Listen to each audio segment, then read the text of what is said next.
with SummerSlam just ending, we are quite not on the road to WrestleMania just yet. We still have to get through Survivor Series in November, but we're on the way. And unfortunately, I have to travel for work for the next 2 weeks, so I want to do just some goofy videos just for the time being, something I can edit quickly and just have some fun. And that is going to be predicting WrestleMania 42's match card 8 months out. I did one 12 months out. It's absolutely horrible. It's like childish booking. This one will have a little bit more clear, concise path with matches that actually make sense. And we're starting off with what I think is a kind of obvious one, and I don't love it at all. I actually kind of hate this, but Sami Zayn versus Seth freaking Rollins for the World Heavyweight Championship. I still believe that they are going to push this agenda and they're going to push this storyline of Sami Zayn. He's never won the World Heavyweight Championship. They teased it since the day after WrestleMania 41. Seth Rollins just cashed in his Money in the Bank briefcase against CM Punk. They even had this little storyline with Sami Zayn and Karrion Kross, which RIP to my boy. I don't know if they're going to bring him back, which sucks ass. But with this whole thing of you'll never win a World Championship, the Royal Rumble is in Saudi Arabia, so like it kind of writes itself. But the way WWE's been lately, it's almost too obvious, so I would be delighted if they changed their minds and kind of swerved us just a little bit, because I am tired of the Sami Zayn is an underdog story. They've been doing this for so long. Sami Zayn has main evented a WrestleMania and won the tag team titles in that main event, and Sami Zayn ended Gunther's historic 666-day reign as Intercontinental Champion.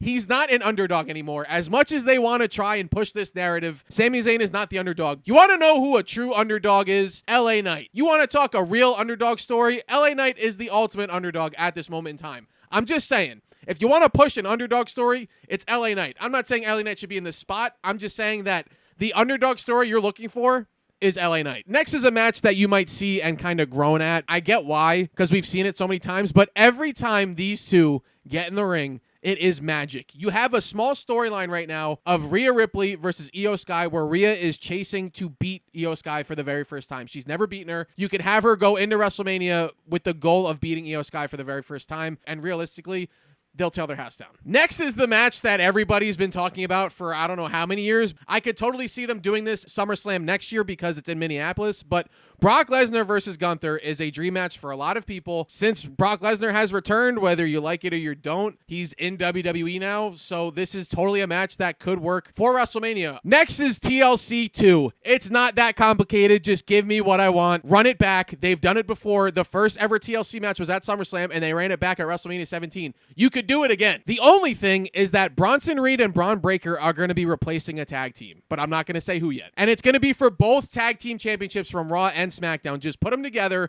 Who cares? The Raw tag team titles suck anyway. You might as well just make them one champion and just call it a day. Make them the World Tag Team Champions and then make it one belt, and that be that. Next is Cody Rhodes versus Drew McIntyre for the WWE Undisputed Championship. I am still on the Drew McIntyre bandwagon, and I'm still pushing that agenda because I still think Drew McIntyre can be the guy. I think he deserves another WWE Championship run with people. I want him to get that moment as, like, I don't care if he's a heel. I don't care if he's a babyface. I don't give a shit. It's a match I personally want to see. It could totally close the entire show. And honestly, I didn't really know where else to put Drew McIntyre because I have other pieces elsewhere. You could totally use Randy Orton here or CM Punk, and it's probably what's going to happen. But I would love to see Drew McIntyre here. I want to see him get that big win where he actually has a championship run because he deserves it. I don't care if he's a heel. I don't care if he's a babyface. Just give me that match. That would be a banger match. And the reason why I kept CM Punk is because I think you could do CM Punk versus Roman Reigns at WrestleMania. There's not many opponents for Roman Reigns that make a lot of sense at the moment, unless it's Braun Breaker, which, yes, but there's bigger matches you can make. But the only other two big matches you can make with it right now is Seth Rollins or CM Punk. Not a rematch triple threat,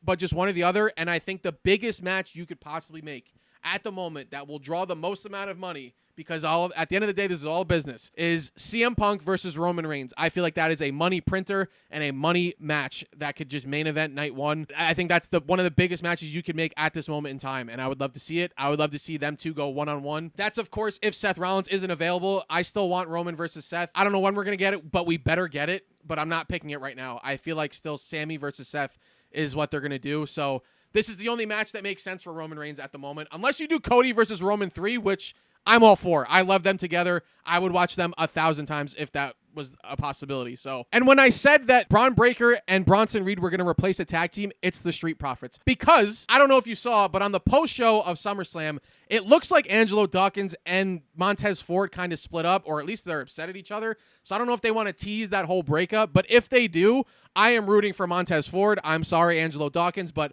Montez Ford is a guy that I love, and I really am looking forward to whenever they do pull the trigger on a singles run. And what better way to do it than to get everybody on his side than to put him up against Logan Paul. I just think that would be a really fun match. High-flying, super athletic match. It's something that is needed at WrestleMania, and this could totally be that match. That would be a lot of fun. I would love to see it, and the crowd would 100% be behind Montez Ford. I'm all here for it. Montez Ford versus Logan Paul. Next is a match that's so obvious that if they don't do this, I actually will be speechless, is Naomi versus Jade Cargill versus Bianca Belair. This is a storyline that is basically 2.5 years in the making. This would be a fantastic match. The storyline is there. This has potential to main event night 1 or 2, depending on how you look at it. This is a long-term booking storyline I feel like could really steal the show, and have it for the World Championship would be phenomenal. And I think that's the whole reason why Jade Cargill maybe didn't beat Tiffany Stratton, is because down the line they plan on inserting her into a triple threat with Naomi and Bianca Belair for that World Championship, where the women have shown that triple threat matches, they crush it. So absolutely sign me up for that. Long-term storytelling. It's a perfect match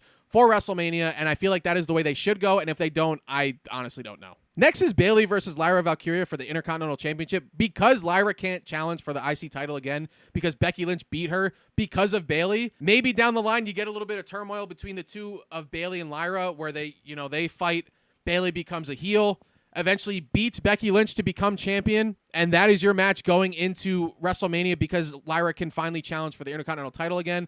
And I think it's a long-term story that works, that could give Lyra her crowning moment that I thought she was going to get at either Evolution or at SummerSlam, which she didn't get. Next is Alexa Bliss versus Charlotte Flair in an F-Friends match. They've been using this whole F-word thing to call each other friends, and I feel like down the line, after they've been a tag team, maybe they eventually lose the tag team titles, they end up breaking up, where they have the slogan of F-Friends. Get it? Because the F-word. So it's a play on of the F-word was friends, but now the F-word is fuck. I feel like that's a nice little story that you could tell. It'll go for about 8 months, and I feel like it makes sense. So that's a match I would like to see. Next is a match I don't like. We are still stuck in this bloodline vortex of like just absolute hell. MFT of Solo Sikoa, JC Mateo, and Tala Tonga, maybe Tama Tonga, whatever Tongan you want to put in there, just put him in there, versus Jacob Fatu and the Usos, because I honestly, again, just like last time, had no clue what to do with the Usos. I don't love this match. It's just another bloodline match, and they cannot escape each other. The bloodline story was so good that they don't know how to end it now, and it's just going to keep going. More people are going to be added. It's just going to be chaos till the end of time. And they keep having damn kids. Roman Reigns has 5 kids. We're going to do this in 2058. You're going to see my ass at 77 years old predicting WrestleMania 900, where Roman Reigns Jr. is fighting Solo Sikoa Jr. Like, it's going to happen. So just get used to it. Next is an interesting one that I just kind of threw together, but like when you think about it, kind of makes sense, is Tiffany Stratton as WWE Champion versus Becky Lynch. Becky loses to Bayley, and then she pulls her little Becky Hogan card, because that's what everybody's still calling her, and she just goes to SmackDown and straight up just dismantles Tiffany Stratton and either becomes WWE Champion or challenges it at WrestleMania, where you could do a passing of the torch moment, but I don't see Tiffany Stratton lasting that long. It would be hilarious for Becky Lynch to become WWE Champion at WrestleMania 42. Instead of passing the torch, she steals the torch. She still has the torch. I feel like that would be great, and I feel like that'd be like a really good heel move, and I think it'd be funny. And I didn't really know where else to put her, so I kind of just made that up. Well, not kind of. I made up literally everything. This isn't a real card, so this is just me making shit up. Next, in what I do believe will be AJ Styles' last WrestleMania, what better person to go against than someone like Randy Orton, who 100% is a heel in this, becomes the ultimate heel going into WrestleMania, and for AJ Styles' last match, you get a legend of WWE versus a legend in all of professional wrestling. I feel like this would be just a fun match. Again, wasn't sure what to do with Randy. Could have put him with Cody Rhodes, but like I kind of just like this better. I don't know why. I also just want to see Drew McIntyre become WWE Champion. A cool, fun match, a retirement match of AJ Styles versus Randy Orton. And this is where we kind of get a little crazy, because there's just so many people left out of WrestleMania with only 16 matches that I don't really know what to do. So I'm doing a fatal 5-way for the Men's Intercontinental Championship between Dominic Mysterio, LA Knight, Penta, Sheamus, and Austin Theory. I hate that LA Knight is in this because I think LA Knight should be in Sami Zayn's spot, but I don't believe that they're going to ever pull that trigger. I don't know if they ever will. I hope to God they do, but I'm just trying to be logical here. So I have LA Knight here, which you have some intertwining storylines going through this. You have Dominic Mysterio, who won last year, going into as champion. You have LA Knight, who's just trying to get something, like an underdog, he's just trying to get something. And then you have a guy in Penta who crushed it at the Fatal 4-Way last year, so I just threw him in there again. You have a guy like Sheamus who's trying to still become a Grand Slam champion. He's never been Intercontinental champion before. And then you have a dark horse sleeper pick where they're finally turning Austin Theory heel. They broke up Grayson Waller and Austin Theory off TV. He's eventually going to return and beat the hell out of Grayson Waller. I've been a big Austin Theory fan for a very long time. I'm always rooting for him, and I truly think he will be special. He's 27. He'll be 28 probably by next year. And it's a young star that can finally win and finally be elevated and try to get to that next step. I truly think that Austin Theory's babyface run will be better than anything he's ever done as a heel, because I feel like naturally that's what he wants to be, and I feel like that's what he's more comfortable doing, and I'm really excited for it. I can't wait for him to come back. I want to see what they're going to do with him. I just threw him in there just because. Again, with the multi-man matches, we're doing a triple threat match for the United States Championship where Aleister Black, who is the champion, versus Damian Priest versus Carmelo Hayes, because where the fuck is Carmelo Hayes? We do all this hashtag whatever. Let's do a hashtag we want Mello, because this dude is talented and I really like him, but they've just been having him in nonsense. They had him stuck with The Miz, which I kind of enjoyed in a weird way, but it's just like, there's better stuff that they can be doing with Carmelo Hayes. And hopefully by this time, by WrestleMania of next year, they have something going down for him. And I feel like the United States Championship would be a great thing for him. So throw him in there for a triple threat. Even if it was just Aleister Black versus Carmelo Hayes, I'm all for it. But just figure it out. I don't care what you do. Just get Carmelo Hayes on the card and let him just go off. And with the 16th match, I just have a straight up just graps. This is like classic Chris Jericho versus Kurt Angle, Chris Jericho versus Chris Benoit, Kurt Angle versus Chris Benoit, like one of those matches where we have Chad Gable versus Ilya Dragunov. Don't really have to explain why. Just have them go at it. Just two fantastic in-ring workers going at it, having an awesome match. I'm all for that. So this is my WrestleMania 42 predictions 8 months out. I've done one 12 months out, which was awful. Don't even watch that one. That one is like childish booking. This one has a little bit more of like a clear vision of what we could possibly happen if we go down these certain roads for WrestleMania. So let me know what you think. Let me know what your favorite match is. Let me know what you change around. I'm interested to hear some of your takes. But I enjoy doing these, and I think it's fun, and I'll probably end up doing another one like 4 months out, maybe 3 months out. We'll see. We'll figure it out. But let me know what you think. Thank you so much for watching. I'll talk to you in the next one. Peace.